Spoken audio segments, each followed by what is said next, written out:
யூகேல இருந்து சைனா கண்டுபிடிச்சிருக்க ஒரு மிஷின், அதை பத்தி கேள்விப்படுறவங்க எல்லாரையுமே ஆச்சரியத்தில் அழுத்திட்டு இருக்கு. அப்படி என்ன மிஷின் அப்படின்னு கேட்டா gold ATM machine. Gold ATM தான் அரப் கண்ட்ரீஸ்ல இருக்கே அப்படின்னு கேட்கலாம். ஆனா அரப் கண்ட்ரீஸ்ல இருக்கிறது நீங்க பணத்தை கொடுத்தீங்கன்னா அதுக்கு ஏத்த மாதிரி கோல்டு பிஸ்கெட் அந்த கிராம்ஸ்ல கொடுக்கும். ஆனா இப்ப சைனா கண்டுபிடிச்சிருக்குது, நீங்க அந்த மிஷின்குள்ள எந்த நகையை போட்டாலும், என்ன மாதிரி ஒரு பேங்கிள்ஸா இருக்கலாம், ஹாரமா இருக்கலாம், நெக்லஸா இருக்கலாம், என்ன மாதிரி நகையை போட்டாலும் அது அப்படியே அதை உருக்கி அதோட பியூரிட்டி, வெயிட் எல்லாத்தையும் செக் பண்ணி அதுக்கான பணத்தை உடனே டைரக்டா உங்களோட பேங்க் அக்கௌண்ட்டுக்கே டிரான்ஸ்ஃபர் பண்ற மாதிரியான ஒரு மிஷின் தான் சைனா கண்டுபிடிச்சிருக்காங்க.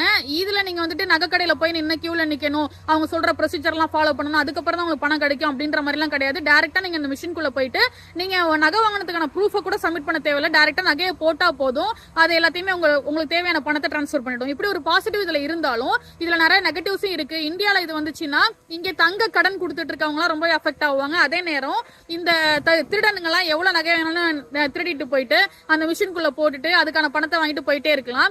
இந்த மாதிரி நெகட்டிவ்ஸும் இருக்கு. சோ இந்த ஒரு மிஷின் நம்ம இந்தியாவுக்கு, சைனால கண்டுபிடிச்சிருக்க இந்த மிஷின் இந்தியாவுக்கு வந்துச்சுன்னா ஓகே இது யூஸ்ஃபுல்லா இருக்கும், ஓகே தான் அப்படின்னு நீங்க நினைச்சாலும் சரி, இல்ல இந்த மிஷின்லாம் இங்க வரவே தேவையில்ல, வந்தா டேஞ்சர் தான் அப்படின்னு நீங்க நினைச்சாலும் சரி, நீங்க என்ன நினைக்கிறீங்களோ அது எல்லாத்தையுமே கீழே கமெண்ட்ல சொல்லுங்க. களத்துல சந்திப்போம். அடுத்த ஒரு வீடியோல பேசுறேன். Tata, bye bye, cheers from Subhadra குமரையன்.